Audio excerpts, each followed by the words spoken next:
too many changes into IFRS. A lot of us, when we were studying, we used to be having a very easy life when it used to come to accounting. The finance professionals were the last one to be consulted. Things have changed. Things have changed to an extent that we are seeing sweeping changes. And some of those changes we'll be covering today, and some of them tomorrow. IFRS 15, for one instance, have completely changed the landscape of the way we have been recognizing revenue. And we'll see as to how that would be. And that basically would mean changes, and it will have an impact on almost all the industries across the spectrum. Be it financial sector, be it non-financial sector, construction, aerospace, anything you can think of, it will have an impact. And then come IFRS 9. The banks in particular needs to keep in mind that they need to start working now in order to implement the credit losses provision, which have significantly changed, have completely changed. The way the rules have been written up are completely different. That would warrant changes in accounting system. That would warrant basically not only accounting system would change, but probably business decision would have to take care of that as well. So whenever a transaction is being entered into, there are a few things which needs to understand. As management, we always used to look at economic and commercial decisions. But now we need to look at the accounting decisions as well.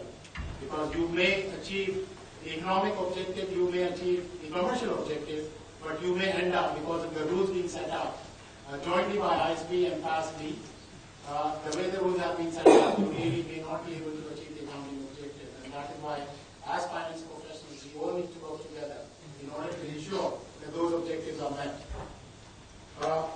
The presenter for IFRS Update Seminar is my colleague Lassi. He's from Ambit. He's a certified chartered accountant by profession.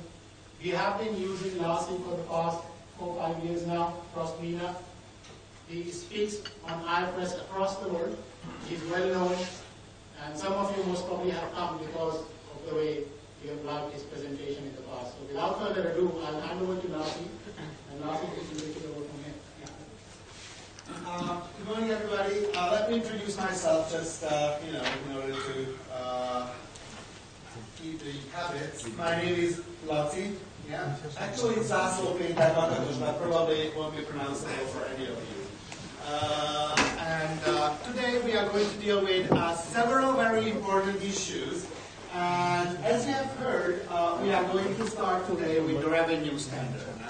After the revenue standard, we are going to look into leases, and then it's going to, well, the lease is basically only an exposure graph, but you might want to get ready for that as well, because there was a long struggle what is going to happen with the leases, and it seems like it's getting final.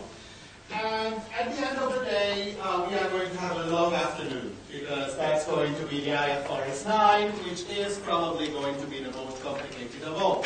So let's start with the easy stuff, and let's start with the revenue standard.